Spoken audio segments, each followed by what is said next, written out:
घर में शेर बनी लखनऊ सुपर जायंट। जी हाँ दोस्तों, जैसा कि आपको पता ही होगा कि आईपीएल 2024 का 34वां मुकाबला लखनऊ सुपर जायंट और चेन्नई सुपर किंग के बीच लखनऊ के भारत रत्न श्री अटल बिहारी वाजपेयी एकना क्रिकेट स्टेडियम में खेला गया, जिसमें एलएसजी ने टॉस जीतकर पहले गेंदबाजी करने का फैसला किया और पहले बल्लेबाजी करने उतरे सीएसके के ओपनिंग बल्लेबाज अजिंक्य रहाणे और रचिन रवींद्र अपनी टीम को एक अच्छी शुरुआत देने में असफल रहे और केवल दूसरे ही ओवर में रचिन रवींद्र अपनी पहली गेंद पर मोहसिन खान की खतरनाक इन स्विंगिंग यॉर्कर पर क्लीन बोल्ड हो गए। उसके बाद 3 नंबर पर बल्लेबाजी करने ऋतुराज गायकवाड़ आए और उन्होंने रहाणे के साथ मिलकर कुछ अच्छे शॉट लगाए, लेकिन वो अपने स्टार्ट को एक बड़ी पारी में कन्वर्ट करने में असफल रहे और केवल 33 रन के स्कोर पर गायकवाड़ भी 17 रन बनाकर यश ठाकुर की गेंद पर के राहुल को एक आसान सा कैच दे बैठे और सीएसके 6 ओवर के बाद 2 विकेट के नुकसान पर 51 रन बनाने में सफल रही। और फिर 4 नंबर पर बल्लेबाजी करने आए रविंद्र जडेजा और रहाणे ने मिलकर तीसरे विकेट के लिए एक बड़ी साझेदारी बनाने की कोशिश की और दोनों ने मिलकर 23 गेंदों में 35 रन जोड़े, लेकिन फिर रहाणे भी 36 रनों की एक संभली हुई पारी खेलकर कुणाल पांड्या की गेंद पर बोल्ड हो गए और फिर उसके बाद बल्लेबाजी करने आए इनफॉर्म शिवम दुबे इस मुकाबले में बल्ले से संघर्ष करते नजर आए और वो भी 87 के स्कोर पर 8 गेंदों में 3 रन बनाकर मार्कस स्टोइनिस की गेंद पर आउट हो गए। उसके बाद एज ए इम्पैक्ट प्लेयर बल्लेबाजी करने आए समीर रिजवी भी अगले ही ओवर में कुणाल पांड्या की गेंद पर स्टंपिंग आउट हो गए, लेकिन फिर बल्लेबाजी करने आए मोइन अली ने अपने पारी की शुरुआत धीमी तो की, लेकिन फिर उन्होंने जडेजा का साथ बहुत ही अच्छे से निभाया और जब लग रहा था कि सीएसके केवल 150 के स्कोर तक ही पहुंच पाएंगी, तभी मोइन अली ने 18वें ओवर में गेंदबाजी करने आए रवि बिश्नोई को छक्कों की हैट्रिक लगाकर मैच का मोमेंटम सीएसके की तरफ शिफ्ट किया। लेकिन फिर मोइन अली रवि बिश्नोई की अगली ही गेंद पर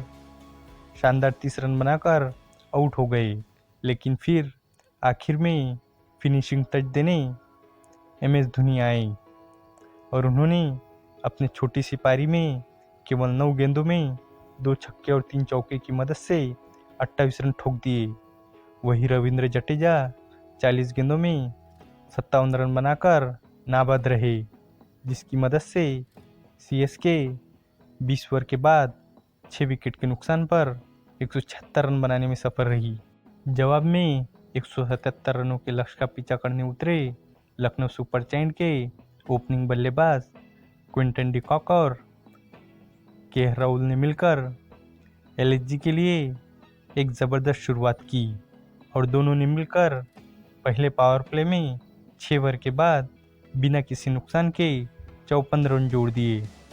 दोनों ही बल्लेबाज पिच पर चिपक से गए थे और सीएसके के गेंदबाज बहुत ही बेबस नजर आ रहे थे और जो सीएसके का तुर्प का एक्का था यानी पतिराना, वो भी इस मैच में फेल होते नजर आ रहे थे और वो भी एलएसजी के ओपनिंग पेयर को तोड़ने में नाकाम रहे और एलएसजी ने 10 ओवर के बाद बिना किसी नुकसान के 89 रन ठोक दिए और उसके अगले ओवर में केएल राहुल ने अपनी शानदार 50 पूरी की और साथ ही में एलएसजी ने केवल 10.5 ओवर में ही 100 रन बना लिए और ये मैच एलएसजी के मुट्ठी में नजर आ रहा था। और फिर क्विंटन डी कॉक ने भी 15वें ओवर में अपनी शानदार 50 पूरी कर ली। लेकिन फिर अपनी 50 पूरी होते ही क्विंटन डिकॉक मुस्तफिजुर रहमान की गेंद पर शानदार 43 गेंदों में 54 रन बनाकर आउट हो गए। और जब वो आउट हुए तब एलएसजी का स्कोर 15 ओवर के बाद 1 विकेट के नुकसान पर 134 रन था। और फिर उसके बाद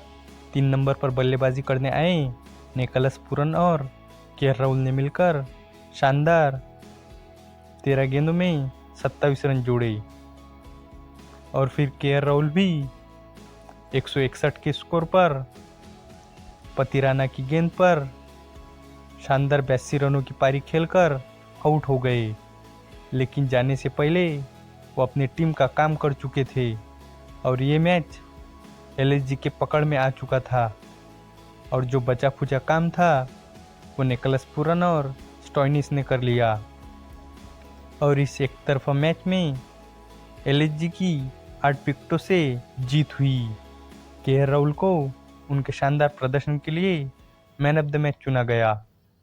केएल राहुल ने 53 गेंदों में 9 चौके और 3 छक्कों की मदद से 82 रन बनाए। वही अगर पॉइंट्स टेबल की बात करें तो पॉइंट्स टेबल में लखनऊ सुपर जायंट 7 मैचों में